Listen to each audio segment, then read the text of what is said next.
Thank you, Chad, for those kind words and for the even kinder work that you and the Human Rights Campaign Foundation do every day on behalf of the lesbian, gay, bisexual, and transgender young people here and across America. It is such an honor to be here at the inaugural Time to Thrive conference, but it's a little weird too. Here I am in this room because of an organization whose work that I deeply, deeply admire. And I'm surrounded by people who make it their life's work to make other people's lives better, profoundly better. Some of you teach young people. Some of you help young people heal and to find their voice. Some of you listen. Some of you take action. Some of you are young people yourselves, in which case it's even weirder for a person like me to be speaking to you. It's weird because here I am, an actress representing, at least in some sense, an industry that places crushing standards on all of us. And not just young people, everyone. Standards of beauty, of a good life, of success. Standards that I hate to admit have affected me. You have ideas planted in your head, thoughts you never had before, that tell you how you have to act, how you have to dress, and who you have to be. And I have been trying to push back, to be authentic, and to follow my heart, but it can be hard. But that's why I'm here, in this room. All of you, all of us, can do so much more together than any one person can do alone. And I hope that that thought bolsters you as much as it does me. I hope that the workshops you go to over the next few days give you strength, because I can only imagine that there are days when you've worked longer hours than your boss realizes or cares about just to help a kid who you know can make it. Days where you feel completely alone, undermined, or hopeless. And I know that there are people in this room who go to school every day and get treated like shit for no reason. Or you go home and you feel like you can't tell your parents the whole truth about yourself. And beyond putting yourself in one box or another, you worry about the future, about college, or work, or even your physical safety. And trying to create that mental picture of your life, of what on earth is going to happen to you, can crush you a little bit every day. And it is toxic and painful and deeply unfair. And sometimes it's the little insignificant stuff that can tear you down. Now, I try not to read gossip as a rule, but the other day, a website ran an article with a picture of me wearing sweatpants on the way to the gym. And the writer asked, "Why does this petite beauty insist upon dressing like a massive man?" "Because I like to be comfortable."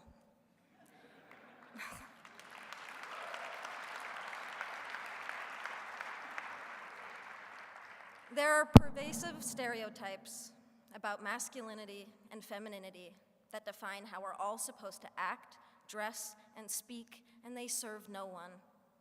Anyone who defies these so-called norms becomes worthy of comment and scrutiny, and the LGBT community knows this all too well. Yet there is courage all around us. The football hero, Michael Sam, the actress, Laverne Cox, the musicians, Tegan and Sarah Quinn, the family that supports their daughter or son who has come out. And there is courage in this room, all of you. And I'm inspired to be in this room because every single one of you is here for the same reason. You're here because you've adopted as a core motivation the simple fact that this world would be a whole lot better if we just made an effort to be less horrible to one another.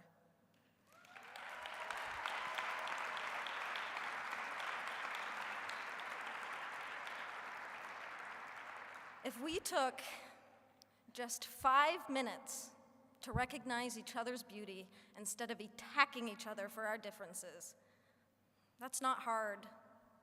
It's really an easier and better way to live. And ultimately, it saves lives. Then again, it can be the hardest thing, because loving other people starts with loving ourselves and accepting ourselves. And I know many of you have struggled with this, and I draw upon your strength and your support in ways that you will never know. And I am here today because I am gay. And because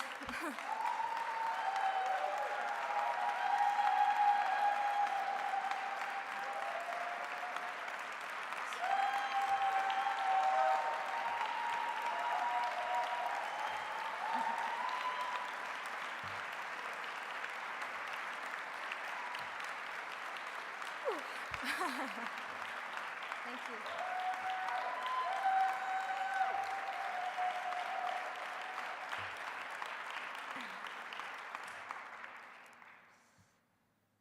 And because maybe I can make a difference to help others have an easier and more hopeful time.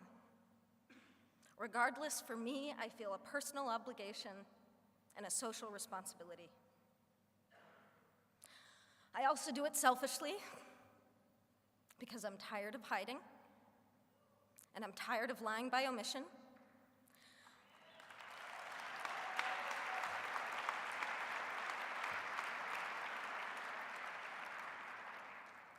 I suffered for years because I was scared to be out.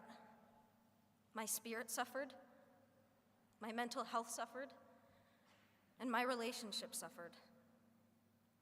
And I'm standing here today with all of you on the other side of that pain. And I am young, yes, but what I have learned is that love, the beauty of it, the joy of it, and yes, even the pain of it, is the most incredible gift to give and to receive as a human being. And we deserve to experience love fully, equally, without shame and without compromise. There are too many kids out there suffering from bullying, rejection, or simply being mistreated because of who they are. Too many dropouts, too much abuse, too many homeless, too many suicides.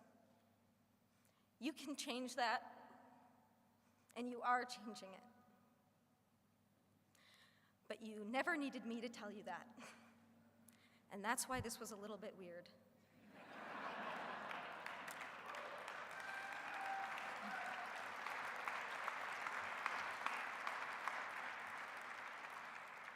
The only thing that I can really say is what I'm building up to,